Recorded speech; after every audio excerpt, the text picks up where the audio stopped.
Hey, today we're going to talk about headlines. Make sure you have your notes sheet out so that you can take some guided notes as you go through this PowerPoint. So why do we need the headlines? Headlines are a necessary element on every yearbook spread. First, they are a device that can pull readers into our stories. Good headlines might grab the reader's attention, drawing them into copy they might otherwise ignore.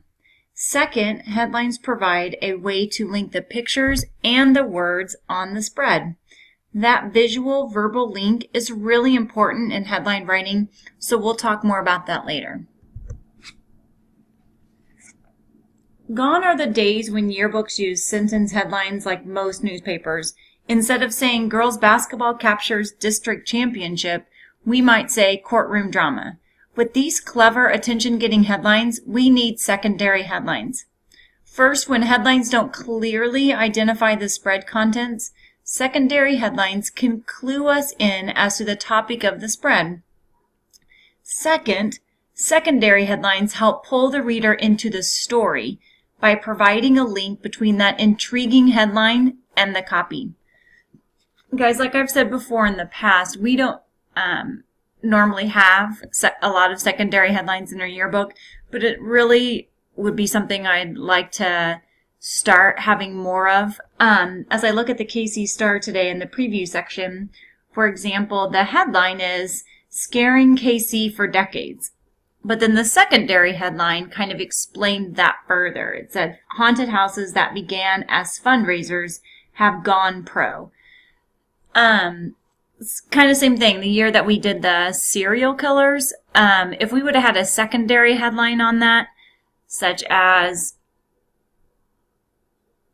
"Girls dominate the court and kill it this season," or something like that, I might not have gotten the slack from administration like I did for allowing that in my yearbook.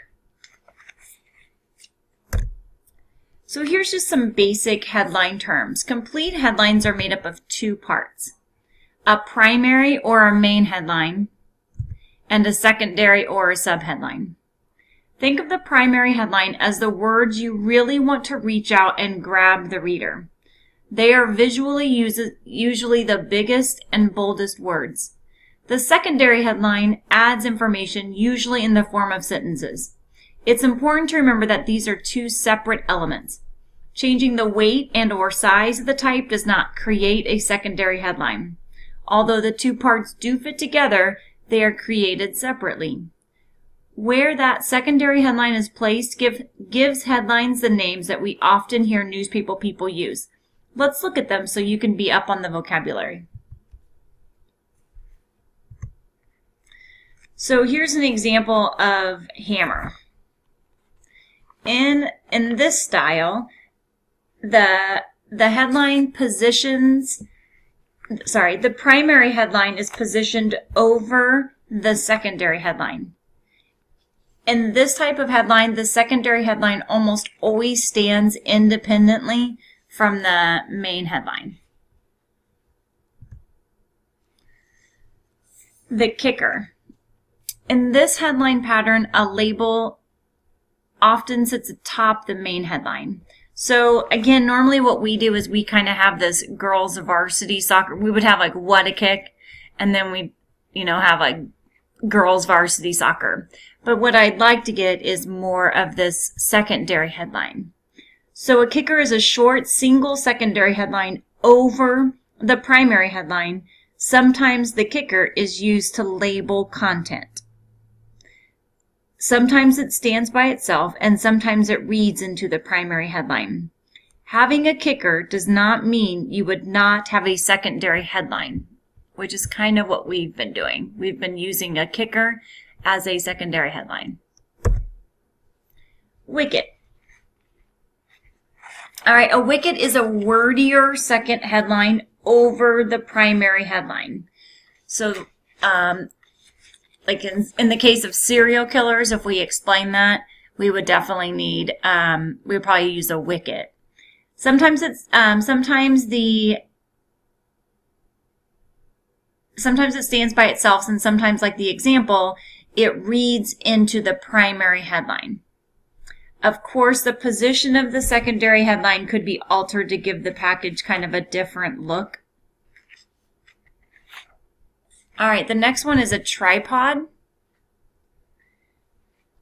The tripod headline places the secondary headline beside the primary headline.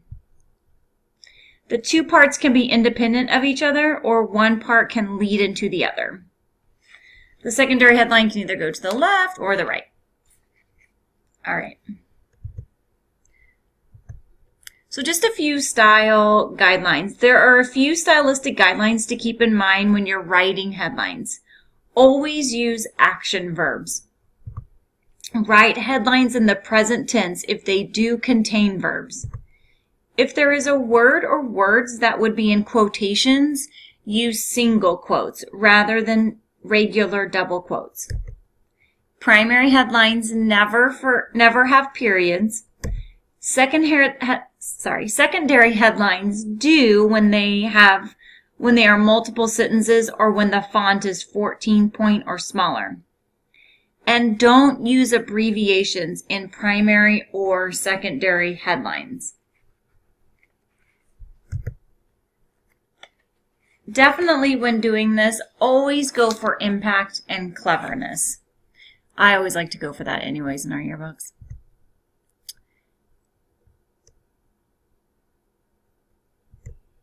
All right, so the visual verbal link, if there is one secret to writing headlines that work, it's the visual verbal connection. Here's how to do that. First, read the copy on the spread so you know what it's about, which we often do wrong. You guys sometimes will start freaking out about what your headline should be before you even have your story or before the season has even started. So make sure that you set up your spread first. Now, in the case of the divider pages, that might be a little difficult as you're trying to look for specific pictures. But if you kind of go along and, say to your teachers, hey, this year we're kind of doing a passport or a travel theme. Any words or phrases that you could use to summarize this year or summarize the 8th grade class. You could do that to the 7th grade class and the 6th grade class and kind of see what maybe the teachers come up with, or maybe the other students come up with, or maybe the administration. You could also do that with a coach, like if you're getting a quote from a coach and you're like, oh, this is it. This is a great way to, this would be a great headline, or I'm going to use these words in my headline. One year when we had track, and I think we had 2 outdoor practices before our first meet. I mean, as a coach, we were really freaking out, thinking that, I was coaching jumps at the time, and I think maybe one day the kids had gotten on the high jump pit. We were supposed to have a meet, and we were freaking out. So we made the dominant photo on the spread of a girl jumping over a hurdle. And we just titled it Overcoming Hurdles. And we talked about how, in our copy then, we talked about how we had such a big team and we just had such horrible cold weather. It was snowing, it was raining. Actually, too, that year, I don't know. I think one of the saving graces was the weather was so cold and snowy that we actually had to postpone our first meet. And maybe, I don't think any meet that year went the day that it was scheduled to be.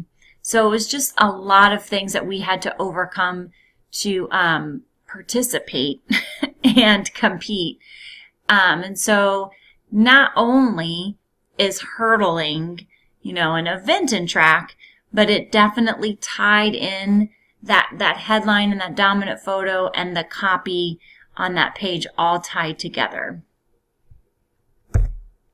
All right, so here we're going to try it and take a look at the main photo package featuring photos of candidates Sarah Palin and John McCain with his wife Cindy.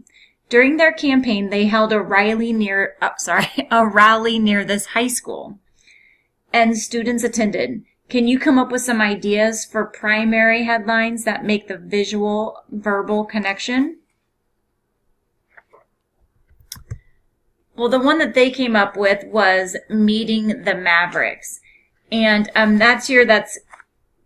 they kind of ran their campaign on the idea of being Mavericks. So here they kind of have a little bit of alliteration and did a play on the word, their campaign of the Mavericks.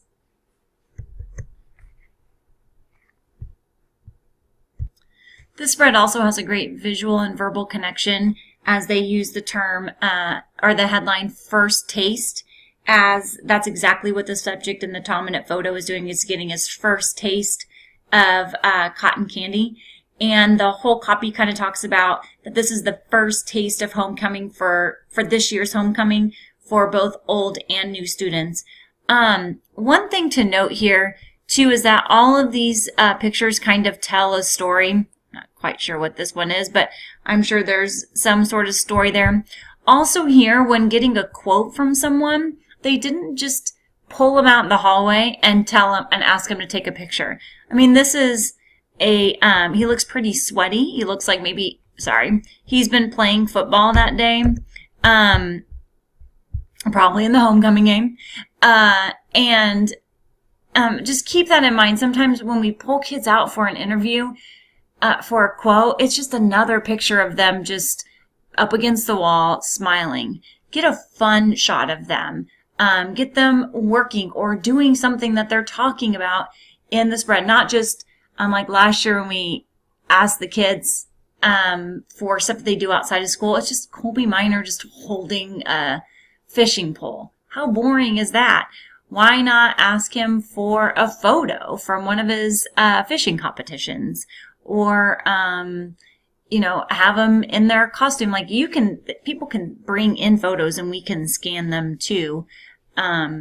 Or ask the mom to take a picture of them practicing ice skating and send it in to us. And we would include that in the yearbook versus Maya Spinella just plastered up against the wall, smiling awkwardly. This one is a little trickier because it is a divider spread, but it needs to make that visual verbal connection as well as relate to the theme. So we've kind of been struggling with that too, is, how do we use those athletic divider pages and those grade divider pages and the portrait divider pages to go along with the theme, but also have like a headline. Like what is the topic there? So their theme is edge. So this headline makes a great connection to the theme and to, the dominant photo, as this guy from Woodson kind of has an edge up on this guy from Marshall.